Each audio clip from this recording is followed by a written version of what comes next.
Bien, nous voilà presque à la fin de cette conférence d'hépatogastro et je vous propose donc le quatrième et dernier dossier. Euh, Là aussi, extrêmement pratique, assez court et rapide, mais à mon sens tombable et nous allons voir pourquoi. Il s'agit d'un homme qui a 58 ans. Il est transféré de chirurgie dans votre service 4 jours après la réalisation d'une ostéosynthèse du tibia pour fracture. Intervention simple, non compliquée. Vous êtes bien d'accord, on est quand même très transversal puisqu'on part de l'orthopédie et on arrive en gastro. 48 heures après l'intervention, ce patient est devenu progressivement confus et désorienté. Comme il s'agit d'un éthylique avéré, c'est souvent les éthyliques qui se cassent quand même en tombant, le diagnostic de délirium tremens a été porté. Et on trouve sur sa pancarte que le patient a eu du G5, 3 litres par 24 heures, avec du 4 grammes de NaCl, 2 grammes de KCl. Il a reçu du thiapridal. Le thiapridal, c'est un neuroleptique. 2 ampoules par litre de perfusion, ce qui fait 6 ampoules par jour. Et il a reçu du tranxène, une benzodiazépine assez commune, une ampoule en intraveineux, 6 agitations. Vous ne savez pas combien d'ampoules ce patient a reçu.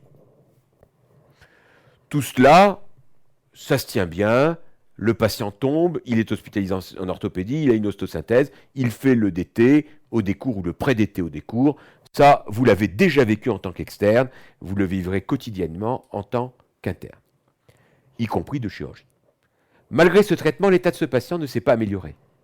Et à l'entrée, c'est pour ça qu'on le transfère chez vous, il est apyrétique, il a un état hémodynamique stable, il est très confus et désorienté. Ça peut coller avec un pré-DT. Il a une nuque souple, donc a priori il n'y a pas de problème, notamment infectieux, en faveur d'une méningite. Les ROT, réflexes ostéotendineux, sont tous présents et symétriques. Il a un réflexe cutanéo-planctaire en flexion bilatérale. Discret tremblement d'attitude. Là encore, ça peut être toujours son pré-DT. Il a une paralysie du 6 bilatérale intermittente associée à un nystagmus dans le regard latéral.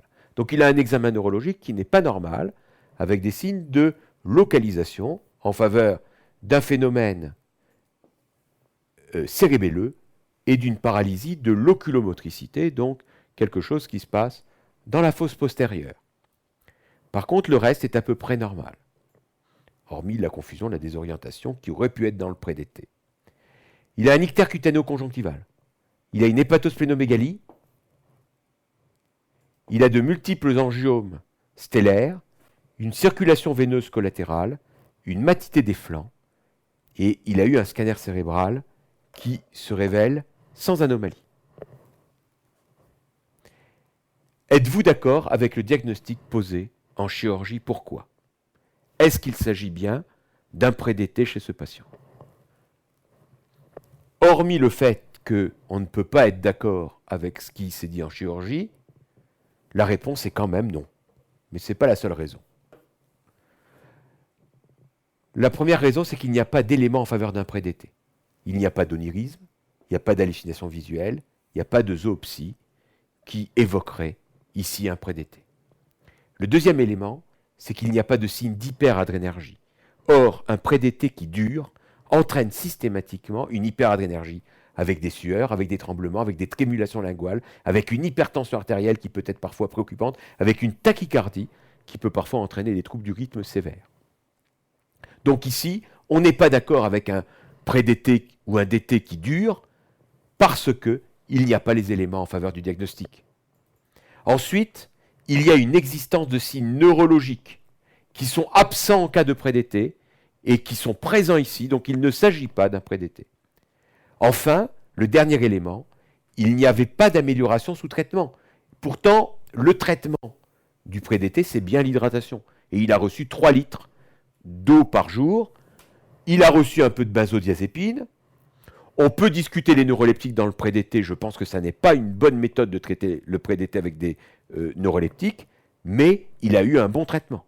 Je vous rappelle que le traitement du pré-DT banal, c'est 1, l'hydratation, éventuellement par voie orale ou par voie veineuse, et 2, un médicament à faible passage, hépatique, c'est le Serestat, et vous donnez 50 mg, excusez-moi, j'ai un petit peu de mal à écrire avec ce stylo, 50 mg x 2, 3, 4, 5, 6 fois par jour, jusqu'à globalement que le patient dorme, et on évite les neuroleptiques. Le dernier élément qui n'est pas en faveur, c'est effectivement le fait qu'il y a un déclenchement par une perfusion glucosée non compensée par la thiamine. Je vous rappelle qu'un patient alcoolique que vous perfusez en G5, du fait de son alcoolisme, a une carence en thiamine, et que la perfusion en glucosée va lui faire manger ses stocks de vitamine B1 très rapidement, et c'est ce manque de vitamine B1 qui peut expliquer le tableau neurologique présenté par ce patient, qui est un syndrome de Gaillet-Wernicke, expliquant les lésions cérébrales par la carence en thiamine, due à l'alcoolisme, et secondaire à la perfusion de G5 non compensée. C'est pour cette raison que tout patient alcoolique que vous perfusez avec du G5, vous devez rajouter de la vitamine B1. C'est pour cette raison que le jour de l'ECN, si vous mettez du G5, du G10 à un patient n'importe lequel, vous rajouterez des polyvitamines et de la vitamine B1 de principe, même si vous ne savez pas pourquoi. La raison, c'est pour ne pas l'oublier le jour de l'ECN. D'accord? En pratique aussi, vous voyez, ça a des conséquences. Quel examen, au pluriel, confirmeront votre suspicion diagnostique? Eh bien, aucun. Le Gaillet-Wernicke, comme vous l'avez noté, c'est un diagnostic qui se pose cliniquement sur une histoire, et les signes de localisation postérieure, l'atteinte de l'oculomotricité chez un patient alcoolique, en plus qui a cette histoire, et c'est très très évocateur d'un Gaillet-Wernicke, et il faut donc poser le diagnostic immédiatement et traiter. Alors, est-ce qu'on a besoin de choses particulières? Alors, la réponse est non. Au stade avancé, on pourrait faire une IRM, parce que l'IRM permet de voir des lésions ischémiques pédonculaires, des corps mammillaires, du thalamus, qui sont pathognomoniques de la maladie de Gaillet-Wernicke, qui est une véritable pathologie vasculaire, toxique, cérébrale. D'autres examens peuvent être utiles, mais pour éliminer une autre pathologie. Il est évident que un dextro, chez un patient alcoolique qui a des troubles de confusion mentale, doit être réalisé systématiquement. Ici, il a été perfusé avec du G5, donc ce n'était pas utile. Un scanner, il l'a eu, mais ça n'avait pas de grande utilité, mais faire un scanner devant des troubles de localisation neurologique d'apparition récente, pourquoi pas? Un EEG, là, est très discutable, d'accord? Mais chez un alcoolique qui ne va pas bien, pensez à une épilepsie, pensez à une encéphalopathie métabolique, pourquoi pas? Une ponction lombaire, s'il avait eu de la fièvre, s'il a un syndrome inflammatoire, devant des troubles neurologiques, il faudra y penser, mais probablement pas de façon obligatoire. Donc ici, ce que j'attendais, c'est aucun examen utile pour le diagnostic. Une complication particulière de cette affection est à redouter laquelle? Bien, le problème de la carence en thiamine chez l'alcoolique, lorsque les lésions de Gaillet-Wernicke apparaissent, si on ne donne pas de la thiamine rapidement, ces lésions vont devenir chroniques, il va y avoir une destruction cérébrale avec une démence, caractérisée par une amnésie antérograde, et cette démence avec amnésie antérograde signe le syndrome de Korsakoff, qui est une des principales causes de démence alcoolique, avec des patients, effectivement, de 50 ans, véritablement fous comme des lapins, démontant tout dans leur chambre, avec des fausses reconnaissances, n'étant plus capables d'une vie normale, et dont on a des difficultés énormes à obtenir un placement compte tenu de l'âge. Donc vous me voyez venir, s'il y avait à l'ECN une question comme ça sur l'alcoolisme, ça pourrait partir vers un processus social derrière. Quelle est votre prescription pour les 24 premières heures? Bien, je dirais que la bonne prescription, c'est la prescription pour les 24 heures avant. Quand vous voyez un alcoolique arriver, que vous le perfusez avec du G5, vous rajoutez systématiquement de la vitamine B1, environ 1000 mg, 500 mg suffit par voie, excusez-moi, là il y a une faute d'orthographe, c'est atroce, intraveineuse, d'accord? Et attention aux allergies, parce que la vitamine B1, c'est allergisant, et quelquefois on préfère la voie intramusculaire, si elle est possible, chez un alcoolique qui peut être tout à fait en thrombopénie lors de la prise en charge, thrombopénie induite par l'alcool. Ici, la question c'est qu'est-ce que l'on fait dans les 48 heures après? Bien évidemment, il faut poursuivre l'hydratation. On apporte de très fortes doses de vitamine B1. Ne pas oublier d'apporter les autres vitamines. La vitamine B6, la vitamine PP, parce que ces patients sont carencés et qu'on peut voir donc des problèmes liés à ces carences. Le phosphore. Souvent, le manque de phosphore explique souvent des états d'agitation qui perdurent chez l'alcoolique ou a fortiori chez l'alcoolique cirrhotique. Et puis ne pas oublier de prévenir le DT. Je vous rappelle qu'un DT, ça arrive dans les 24 à 72 heures qui suivent l'arrêt de l'alcool, chez un alcoolique chronique, et que ça peut évoluer globalement jusqu'au 10e jour. Au-delà du 10e jour, il n'y a plus de pré-DT ni de DT. Donc le Sérestat devra être donné à dose adaptée et rapidement diminué. Il est clair qu'au-delà du 15e jour, les benzodiazépines n'ont plus leur place dans le traitement de l'alcoolique dans la prise en charge du sevrage, parce que les phénomènes de plasticité membranaire des cellules cérébrales est réglé et que, en toute logique, s'il a encore des troubles, c'est dû à une autre pathologie associée. L'évolution est rapidement favorable avec une récupération totale des fonctions supérieures et sans séquelles particulières chez ce patient. Donc, pourquoi évoquez-vous alors le diagnostic de cirrhose chez ce patient? Vous avez compris, ce dossier, on vient de faire une première partie qui est la prise en charge de l'alcoolique éventuellement cirrhotique, mais je dirais ça c'est juste en plus, mais la prise en charge de l'alcoolique, c'est le pré-DT, c'est l'apport de thiamine, c'est l'apport de polyvitamine, c'est le sevrage quand on le prend en charge à l'hôpital. Et cet ensemble de 5 questions était parfaitement tombable dans n'importe quel dossier, que ce soit un dossier social, que ce soit à la fin d'un dossier par exemple d'orthopédie. Imaginez à l'ECN un dossier qui commencerait par la fracture chez l'alcoolique et qui se termine par les 5 questions que nous avons posées. C'est donc, je dirais, la prise en charge de l'alcoolisme, les questions qui peuvent se poser de façon différente dans plusieurs dossiers, et je pense qu'il faut les dominer. Vous voyez, question très simple, très peu de mots-clés, mais des éléments essentiels, et il ne faut pas partir dans tous les sens. Et ne pas avoir peur de ce type de diagnostic. Pourquoi évoquez-vous le diagnostic de cirrhose chez ce patient? Alors là, les 5 autres questions, c'est globalement la prise en charge d'une cirrhose. Pourquoi la prise en charge d'une cirrhose? Eh bien parce que là aussi, c'est parfaitement tombable à l'ECN, parce que la prise en charge d'une cirrhose, quelle que soit son étiologie, au-delà de son étiologie, a fait l'objet de recommandations de l'HAS publiées, et que ces recommandations de l'HAS, eh bien, la moindre des choses, c'est de demander à un étudiant en médecine de savoir les réciter, puisque c'est la base de votre activité ultérieure. Donc, le diagnostic de cirrhose, c'est un diagnostic histologique. On pose le diagnostic de cirrhose sur une ponction biopsie du foie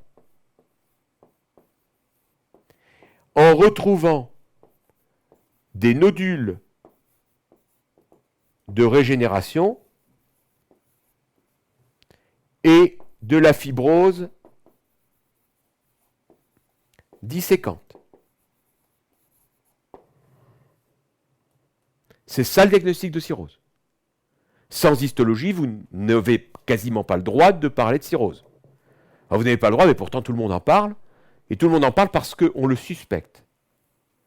On suspecte ce diagnostic sur l'association de 4 signes. 1. Existence de signes d'insuffisance hépatocellulaire.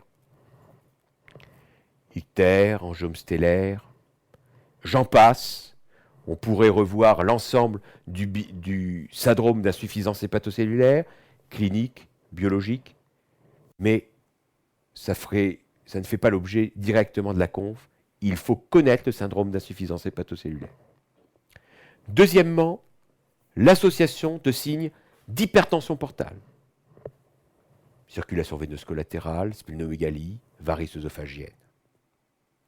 Troisièmement, l'existence de modifications morphologiques du foie, bien sûr l'hépatomégalie dure à bord inférieur tranchant, mais également l'atrophie hépatique. Enfin, l'existence d'une cause à la cirrhose. Vous vous souvenez certainement que, on va se faire un petit peu de place ici, pour dire un tout petit mot rapide. L'hépato, c'est très compliqué, c'est à la fois très facile. Vous avez un premier syndrome qui est le syndrome de cytolyse. Globalement, ce sont toutes les hépatites. Vous avez le syndrome de cholestase, et nous revenons donc à notre dossier numéro 1. Le syndrome de cholestase et le syndrome de cytolyse sont souvent associés.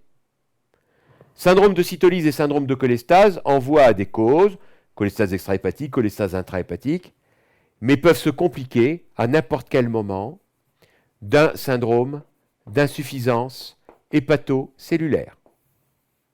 D'accord ? Lorsque vous avez, parmi les causes de syndrome de cytolyse et de syndrome de cholestase, l'alcool, les virus B, B-delta et C, quand vous avez l'hémochromatose, surcharge en fer, quand vous avez la NASH, quand vous avez les hépatites auto-immunes, quand vous avez l'hémochromatose, la NASH, l'hépatite auto-immune, les cirrhoses virales, les cirrhoses alcooliques, les maladies véno-occlusives du foie, eh bien quand vous avez ces 5 causes, il faut savoir que ces 5 causes peuvent à n'importe quel moment évoluer vers la cirrhose, qui va à son tour se compliquer d'insuffisance hépatocellulaire et qui peut également se compliquer d'hypertension portale et d'acide. Et ce petit schéma permet d'avoir une espèce de vision d'ensemble synthétique de l'hépatologie et de comprendre pourquoi ces 4 facteurs permettent d'évoquer la cirrhose. Donc, sur quoi évoquer le diagnostic de cirrhose ? 4 mots-clés: insuffisance hépatocellulaire, hypertension portale, modification du foie et une cause de cirrhose, une des 5 causes que nous avons vues. Demandez-vous une confirmation du diagnostic de cirrhose? Si oui, par quel examen? Sinon, quelle méthode auriez-vous pu utiliser? Eh bien, le seul examen confirmatif, c'est la ponction biopsie hépatique. Mais je réponds non ici, parce que nous avions tous les éléments de la suspicion diagnostique et que je n'ai pas des raisons de le prouver. Ça ne changera pas ma prise en charge thérapeutique. La ponction biopsie hépatique, je vous rappelle, peut être faite par voie transcutanée ou par voie veineuse jugulaire. Je vous rappelle que les examens sont faits par voie transveineuse. Quand on ne peut pas les faire par voie transcutanée, les contre-indications à la voie transcutanée, c'est les troubles de l'hémostase, plaquettes inférieures à 100 000, TP inférieur à 50%, c'est l'existence d'une ascite, c'est l'existence d'une dilatation des voies biliaires intrahépatiques, c'est enfin une lésion non ponctionnable à l'aveugle, mais à l'heure actuelle, comme la ponction biopsie est faite par voie éco-guidée, il n'y a pas de problème.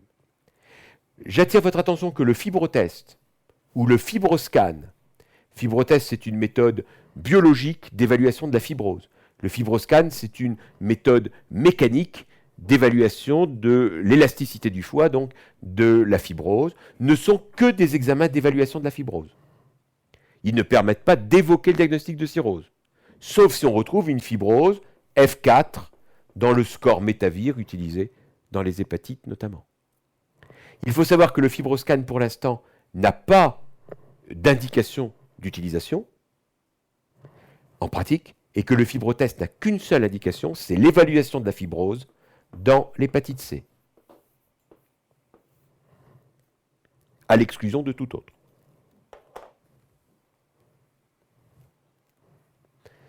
Quelles sont les causes de cirrhose que vous devez rechercher et donner pour chacune la principale modalité de recherche? Alors là, il y a un certain nombre de mots-clés, mais on les a vus. Première cause, les hépatites toxiques chroniques cirrhogènes dominées par l'alcool. Les hépatites virales chroniques cirrhogènes, VHB, VHC, VHD.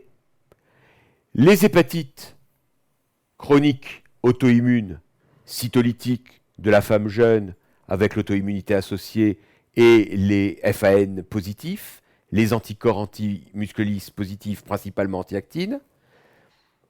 Les surcharges avec principalement l'hémochromatose et la NASH. Et enfin, cinquième cause, les maladies cholestatiques chroniques, cirrhose biliaire primitive, cholangite sclérosante. Les autres causes sont beaucoup plus rares, surcharge en cuivre, déficit en alpha-antitrypsine, les autres médicaments toxiques qui doivent être connus, recherchés, mais qui sont des causes qui viennent en deuxième intention. Ce sont ces 5 principales causes à rechercher. Comment on les recherche? L'alcool, on interroge les patients. Il faut être persuasif. L'infection virale, ce sont les sérologies B, les sérologies C, la sérologie delta. Dans l'hépatite auto-immune, avant d'aller plus loin, c'est l'électrophorèse des protéines et en cas d'hypergammaglobulinémie ou de contexte, on va aller vers les auto-anticorps. Dans l'hémochromatose, ça sera bien sûr le bilan martial et très rapidement le gène HFE, notamment en cas de coefficient de saturation supérieur à 50%. Le bilan lipidique, la recherche d'un syndrome dysmétabolique et de ses complications dans la NASH. Dans la cholangite sclérosante, c'est un garçon, il a souvent une rectocolite ulcéro-hémorragique associée, il va avoir une positivité des P en K. Dans la cirrhose biliaire primitive, c'est une femme, elle a une cholestase chronique et elle a des anticorps antimitochondrie de type M2 positif. Quand vous avez une de ces causes, associée à un syndrome d'insuffisance hépatocellulaire, associée à des stigmates d'hypertension portale et à des modifications du foie, le diagnostic de cirrhose peut être retenu sans histologie, pourtant seule capable de poser le diagnostic. Quelle que soit la cause de cette cirrhose, comment entrevoyez-vous la prise en charge thérapeutique? Et c'est ce que je vous disais donc au début, la prise en charge thérapeutique est bien évidemment liée à la cause, mais il y a des points communs qu'il faut connaître et qui ont été publiés par l'HAS. Ces points communs, c'est bien sûr traiter la cause de la cirrhose, si c'est possible. Mais c'est, premièrement, lutter contre les facteurs aggravants, arrêt de l'alcool, lutte contre le surpoids, arrêt de la toxicomanie. Pour chacun de ces éléments, là je reprends globalement la fiche HAS, vous pouvez hypertrophier votre réponse. Consultation dédiée, prise en charge en alcoolologie, prévention du DT et du sevrage, prise en charge psychologique, aide médicamenteuse, etc., etc. Pour le surpoids, régime adapté, prise en charge diététique, nutritionnelle, pratique du sport. Pour la toxicomanie, etc. Je vous invite à faire pour chaque sevrage, pour chaque prise en charge de l'alcool, du surpoids, de la toxicomanie, une petite fiche toute faite, qui représente, à mon sens, une dizaine de mots-clés, et que vous recrachez systématiquement. Prévenir le risque de rupture de varices œsophagiennes, on en a déjà parlé. fibroscopie systématique au stade du diagnostic, bêta-bloquant non cardiosélectif type propanolol ou ligature en prévention secondaire.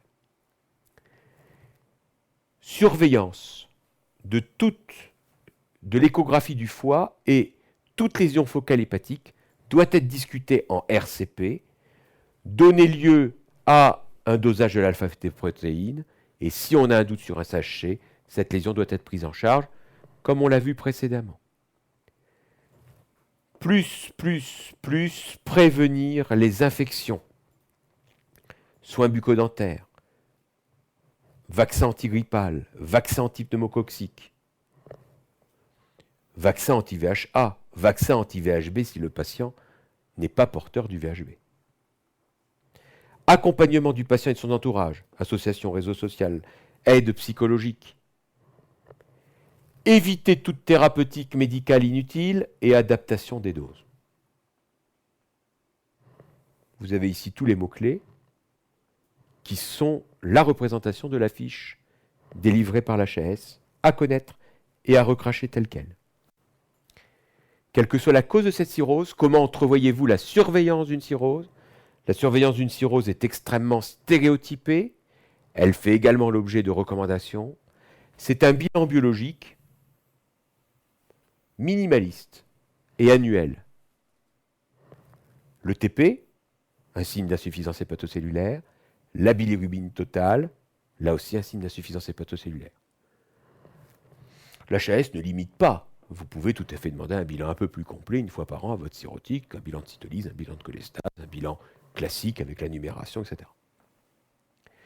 L'alpha-fétoprotéine doit être dosée semestriellement et son augmentation doit conduire à faire un bilan à la recherche d'un CHC.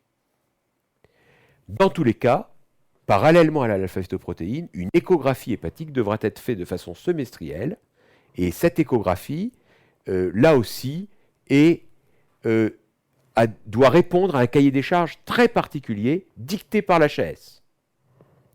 Enfin, une FOGD, fonction de l'existence ou non des varices œsophagiennes, doit être réalisée annuellement ou tous les 2 ans, et dans tous les cas au stade du diagnostic. Là, c'est pas très compliqué, 4 points, il ne faut rien oublier, donc connaître par cœur cette surveillance. Voilà pour ce dossier, voilà les items qui étaient abordés.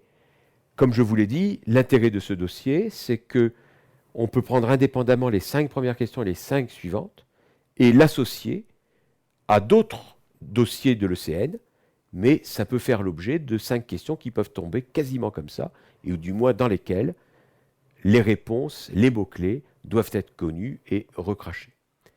J'espère que cette conf vous a été profitable. Au revoir.